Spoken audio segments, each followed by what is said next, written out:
नमस्कार, पार्वतीताई रेसिपीमध्ये तुमचं सर्वांचं खूप खूप स्वागत। तर हिवाळा विशेष आज मी उडदाचे लाडू बनवणार आहे। हे पारंपरिक लाडू आहेत, हे जुन्या पद्धतीचे खेड्यातील बायका करत होत्या जसे पहिले त्या पद्धतीने मी हे लाडू बनवणार आहे। तर त्यासाठी मी 1 वाटी उडीद डाळ घेतलेली आहे। तर हिवाळ्यामध्ये आपली पचनक्रिया पण खूप छान सुधारलेली असते, तर उडदाची डाळ ही पचायला थोडीशी जड असते, तर ह्या दिवसामध्ये हे लाडू आरामशीर पचतात आणि उडदाची डाळ खूप पौष्टिक असते शरीरासाठी। त्यासाठी 1 वाटी उडदाची डाळ घेतलेली आहे, त्यासाठी 1 वाटी गूळ घेतलेला आहे। तर गुळाऐवजी तुम्ही साखर पण वापरू शकता। नारळ खिसून घेतलेला आहे, खारीक घेतलेली आहे अर्धी वाटी डिंक घेतलेला आहे आणि सुंठ पावडर घेतलेली आहे, थोडीशी तूप। तर साहित्य पाहिलेलं आहे, रेसिपीला सुरुवात करू। तर गॅसवर मी कढाई ठेवलेली आहे, त्यामध्ये आता ही डाळ अगोदर सुरुवातीला भाजून घेणार आहे। तर ही डाळ मी अशी कॉटनच्या कपड्यावर पुसून घेतलेली आहे, थोडंसं त्याला पावडर हे लागलेलं असते डाळीला, किंवा तुम्ही स्वच्छ धुवून कडक उन्हात वाळून सुद्धा घेऊ शकता ही डाळ। तर ह्या डाळीचे खूप सारे फायदे आहेत, तर तुम्ही असे त्या लाडू पण करून खाऊ शकता किंवा भिजवून सकाळी ब्रश केला की अनुशापोटी भिजवलेली डाळ पण खाऊ शकता। तर खूप छान अशी खरपूस डाळ भाजून घ्यायची अगोदर, म्हणजे लाडू खूप छान टेस्टी होतात। 5 ते 7 मिनिट लागलेले आहेत मला ही डाळ भाजून घ्यायला। मस्त खूप छान असा सुगंध येत आहे डाळीचा भाजलेला। तर अशी खूप जास्त पण नाही भाजायची, मस्त गुलाबी रंगावर बघू शकता अशी भाजून घेतलेली आहे मी डाळ। तर आता हे गॅस बंद करून मी डाळ खाली उतरून घेणार आहे आणि थंड करून आता ही डाळ मी मिक्सरलाच वाटून घेणार आहे। तर प्रमाण माझं कमी असल्यामुळे मी घरीच वाटणार आहे। तुमच्याकडे जर जास्त तुम्हाला प्रमाणात करायचं असलं तर तुम्ही ही डाळ गिरणीवर पण दळून आणू शकता। तर डाळ थंड करायला ठेवू। आता हीच कढई गरम आहे, यामध्ये आता मी हे सुकं खोबरं भाजून घेणार आहे। हलकासा खोबऱ्याला गुलाबी रंग येत आहे, एवढंच खोबरं मी भाजणार आहे, खूप जास्त नाही कलर येऊ देणार। तर आता एक खोबरं पण मी काढून घेणार आहे प्लेटमध्ये।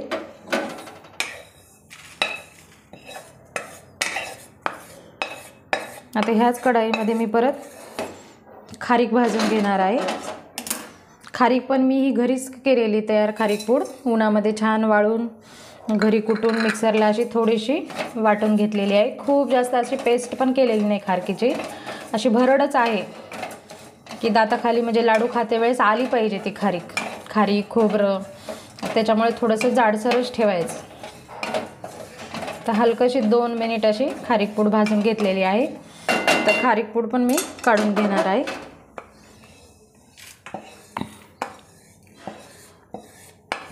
त्याच कढाईमध्ये मी चमचाभर तूप टाकणार आहे। तूप पण हे घरीच बनवलेलं आहे। तूप छान गरम झालं की यामध्ये आता मी डिंक तळून घेणार आहे। डिंक तुम्ही असा तळून पण घेऊ शकता किंवा मिक्सरला फिरून रात्री तुम्ही तुपामध्ये भिजू घालून त्या पद्धतीने पण लाडूमध्ये तुम्ही डिंक वापरू शकता।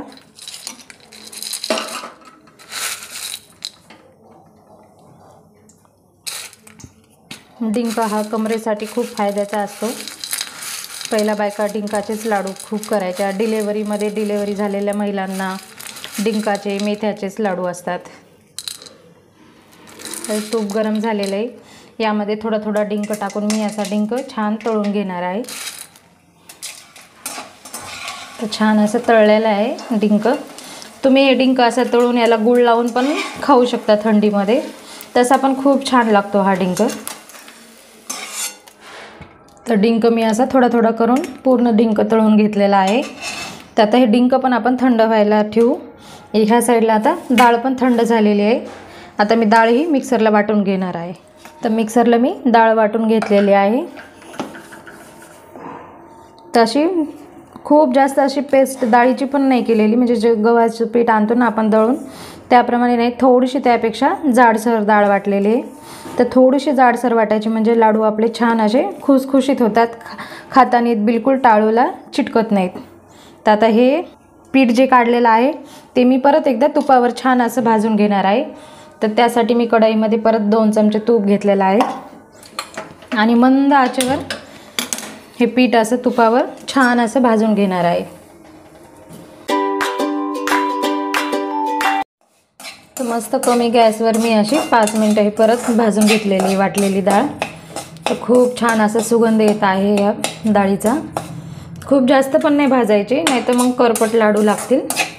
तर गॅस बंद करून आता मी ही डाळ खाली काढून घेणार आहे. डाळ खाली काढून मी थोडीशी अशी कोमट होऊ दिलेली आहे. खूप गरम गरम असताना पण मिक्स नाही करायचे यामध्ये सारे बाकीचे जिन्नस. तर डाळ थंड झालेली कोमट.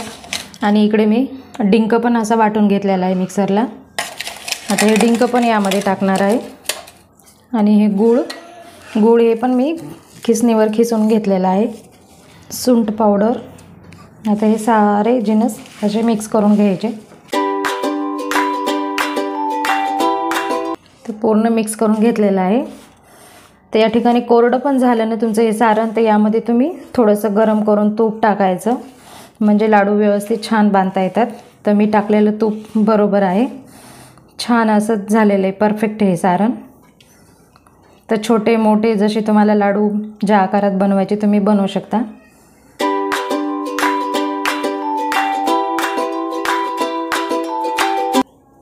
तर अशा प्रकारे हे लाडू तयार झालेला आहे. यावर तुम्ही तुमच्या आवडीनुसार ड्रायफ्रूट लावू शकता. तर मी या ठिकाणी एक असं बदाम लावून घेणार आहे.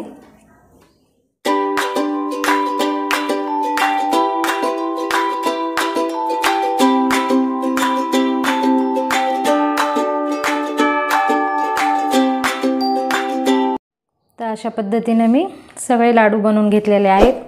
खूप अतिशय असे पौष्टिक लाडू तयार झालेले आहेत. तुम्ही नक्की या पद्धतीने ह्या हिवाळ्यात असे उडदाचे लाडू बनवून खा. खूप टेस्टी होतात. व्हिडिओ आवडला असला तर लाईक करा, शेअर करा. चॅनलवरती नवीन असाल तर चॅनलला सबस्क्राईब करा. आणि मी तुम्हाला एक लाडू पण असा तोडून दाखवणार आहे. तुम्ही बघू शकता किती छान असा मस्त खुसखुशीत लाडू तयार झालेला आहे. आणि हा लाडू महिनाभर टिकतो.